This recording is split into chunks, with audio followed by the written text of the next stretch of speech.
प्रिय भावकों, जय श्री कृष्ण।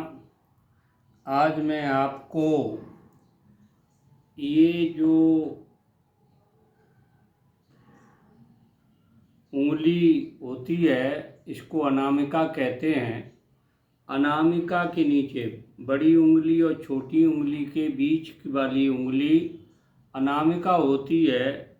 इसको सूर्य पर्वत कहते हैं। ये है ना जो मैंने गोल बनाया है, इसको सूर्य पर्वत कहते हैं। यानी इसके बारे में बता रहा हूँ, इसके अंदर क्या खासियत होती है तो आदमी को कला साहित्य में प्रगति होती है। देखिए, ये अगर भाग है सूर्य पर्वत किसी की हाथ में अगर उठा हुआ होता है तो वो व्यक्ति भौतिक कला और साहित्य में कार्यशील होता है और सांसारिक चतुराई उसके अंदर होती है और मान्यता प्राप्त व्यक्ति होता है। तो यानी इसके जो आपने जो देखा है तो इसके बारे में अगर उठा हुआ है तो कला साहित्य में प्रगति करेगा, सांसारिक उसके चतुराई होती है और संसार में वो मान्यता प्राप्त व्यक्ति होता है। अगर देखिए ये मध्यम ऊंचा है, ये पॉइंट जो है सूर्य पर्वत किसी के हाथ में मध्यम ऊंचा है, न ज़्यादा नीचा न ज़्यादा ऊंचा, तो उस व्यक्ति के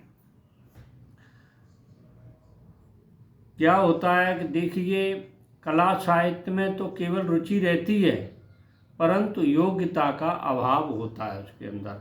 यानी कला साहित्य में रुचि होने के बावजूद भी उसकी योग्यता का अभाव होता है, उसमें योग्यता कम होती है। अगर ये नीचा हो, ये सूर्य पर्वत किसी के हाथ में नीचा हो यानी मध्यम से भी नीचा हो तो वो आदमी अपने जीवन में कला साहित्य का उसके ज़्यादा अभाव होता है और व्यवहार में भी कुशलता नहीं होती है।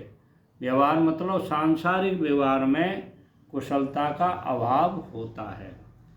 अगर इस मध्यमा की उंगली इस उंगली की तरफ थोड़ा ऊंचा हो, इधर थोड़ा नीचा हो तो कोई बात नहीं है, इधर नीचा हो तो कोई बात नहीं, पर मध्यमा उंगली की तरफ इधर अगर थोड़ा ऊंचा हुआ तो वो व्यक्ति अपने गुणों की योग्यता से सांसारिक में अपना प्रयोग करता है, उसके जो गुण हैं उनका लाभ संसार में वो उठाता है। अगर ये कनिष्ठ का यानी छोटी उंगली की तरफ फूला हुआ हो और इधर थोड़ा नहीं हो तो इधर झुकाव हो इसका, यानी इस